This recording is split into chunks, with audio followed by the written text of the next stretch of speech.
Thanks, Lou, for the time. Just looking at Travarius Ward returning to the lineup, how do you think he fared out there, especially the first time you all had a chance to pair him with Sauce?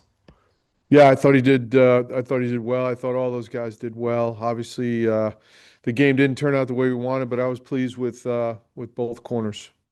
And then to follow up, obviously the outcome wasn't what you wanted. What do you think the key is to getting over that last little hump in the game? Javarius talked about that afterwards. Like that's the next step for this unit is just finishing and getting off the field. Yeah, I think it was a lot. There was a lot of little things. I think we could have done better. I think through three quarters, they were 3 of 8 on third down, and then the fourth quarter into overtime, I think they were 4 of 7. So you stop them on two more third downs, you're off the field. You got a chance to close it out. You probably get them to a fourth down situation, but I was proud of the way our guys played. I was proud of the way they fought. There's certainly things we can do better and need to do better. But when you hold those guys to one touchdown, you give yourselves a chance to win. Chop. Look, we've asked you about this before, but with edge pass rushers or ends, so much focus is on the raw numbers, sacks and pressures. How do you look at Latu and what he's done? I guess just the overall of his game, the impact he's had.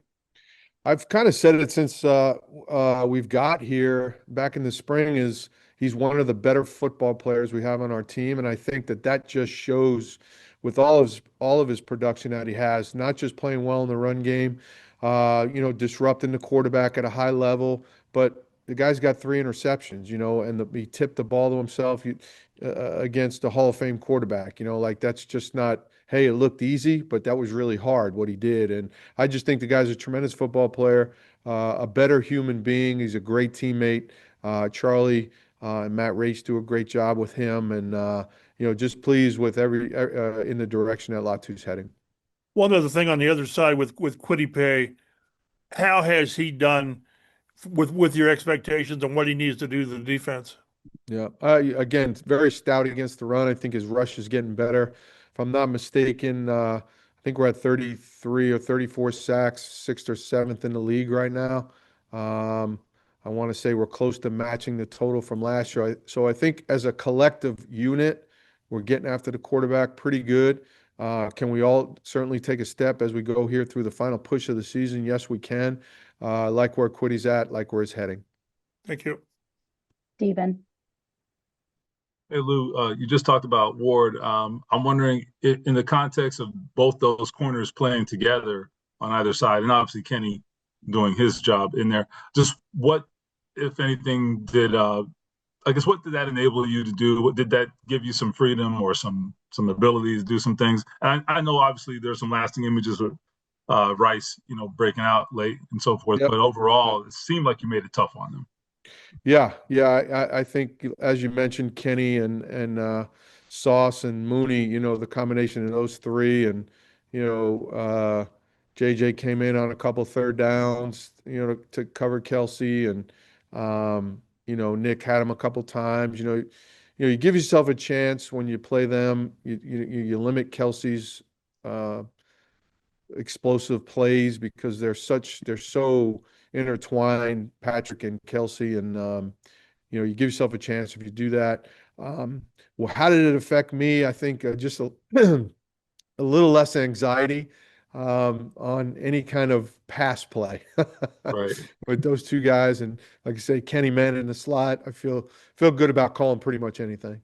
Yeah. Okay. JJ. Hey Lou, looking at Houston, their offense has been maybe a little more efficient over the last couple of weeks with Davis Mills in there. How do you expect them to maybe kind of build on that with Stroud coming back this week? Yeah, I mean, you're talking about. I thought that Davis did a heck of a job when he was in there. Utmost respect for Stroud. I think the guy's a super, super talented guy, can really throw it.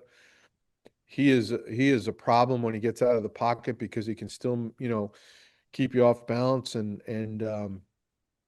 throw on the run as good as anybody. So, we got our hands full. I'm sure he'll just slide right back in to what he was doing and how he was playing. And we have the utmost respect for their coaches and how they go about the game. So we've got our hands full on Sunday.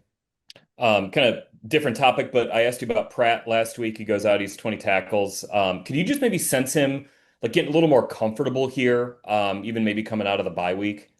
I think so. I think, anytime you're around new teammates and, G is a prideful guy. I say that about a lot of our guys, but wants to do well, wants to help his teammates. And it's just natural. That's going to take some time. I know JT broke out on that run on the 3rd and 1, and you see G jump off the bench with a couple of our other guys, kind of just leading the way. So, yeah, I just think he's feeling more comfortable, being here for this amount of time. Excuse me. Just a couple more. Kevin, Lou, I don't think you have faced Nico Collins. I think he might have been hurt, a couple years ago when you Yeah. guys faced him. He's had some big games against Indy the last couple times out. What is that challenge and how would you kind of equate his skill set, maybe some of the other top wideouts? Yeah, he's a really good player, for his size, the way he moves. He moves like a 5'10" guy, but he's, a lot taller than that. And so he's a premier receiver in our league. Certainly pay extra attention to him. But you got to be careful because they've got other weapons as well. And Schultz is a heck of a tight end, catches the ball. Kirk in the slot, they've got some young guys doing some good things too. So, we'll know where he is on every snap. But even when you double him, they still throw it to him. So, he's one of those guys where they'll force feed him some, and we just got to do a good job of knowing where he is on every snap and handling him. we'll go with Nathan, and then Chap will be our last question. Lou, I know you talked a little bit about the impact of having Sauce and Charvarius Ward in the passing game, but in the secondary and being able to lock guys down, how did you guys feel their impact on your guys' ability to get to Patrick Mahomes? I know it seemed like at least a couple of those sacks you guys had, or Patrick had a good amount of time in the pocket, and it was just something where it seemed like he didn't have anywhere to throw the ball, and eventually you guys were able to get to him. How did you feel like that helped that pass rush a little bit that you guys had on Sunday? Yeah, I always think rush and coverage working together is going to be a huge part of disrupting the pass game. The one sack where Double A got it, we were in a 3-man spy situation, and coverage is a big part of that, in that particular call. And so to your point, yeah, I thought all three of those, underneath, guys, four, including, again, whether it was JJ or Nick on Kelsey, did a great job, which allowed us to get to the quarterback. So yeah, you're right on it, and I think it's always going to be that way. It's always going to be rush and coverage working together. And I know this is something that you might not really address head on until the end of the season. I know your name has been thrown around in some early lists on potential head coach pursuits here toward the end of the season.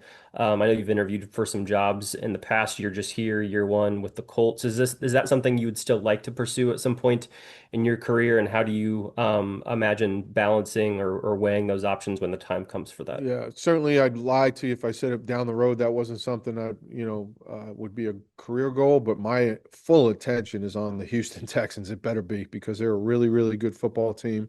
We got a division opponent coming in here at home. I said to the staff this morning, said it felt like we haven't played at home in a month, and that's because we haven't. So while I appreciate all that stuff, my main and sole focus is on the Texans this week. Gotcha. Thanks. Chap, last question. Yeah, going back to the pass rush, we asked Shane, I think Monday, about Houston's, Houston. He said, friggin' good pass rush. They get to Allen for whatever it was, 8 and all over him. And I was looking, they've got 33 sacks, and you've got 33 sacks. So you look past the numbers on what an effective pass rush is, and I guess yours needs to be better, but it's not, that bad. How do you look at it collectively? Yeah. Again, it's how you want to slice up the pizza. What kind of slice you want? You want cheese? You want pepperoni? You want sausage? You're still getting pizza. So we're getting sacks. We're in the top, like I said, 6 or 7 in the league. It's a collective effort in everything we do on defense. So why just limit it to the guys up front? We're spreading the wealth around, and that's at the end of the day, it's what the result is, and I think that's you can tell my favorite food is pizza because I went right there. But I think that's what's important is that the outcome is what we want, and it just lets everybody have a hand in everything that we're doing, and they feel that hey, I can potentially get a sack on this play. Thanks, Lou. Go eat. That'll do it, Coach. Thanks for your time. Thank you very much.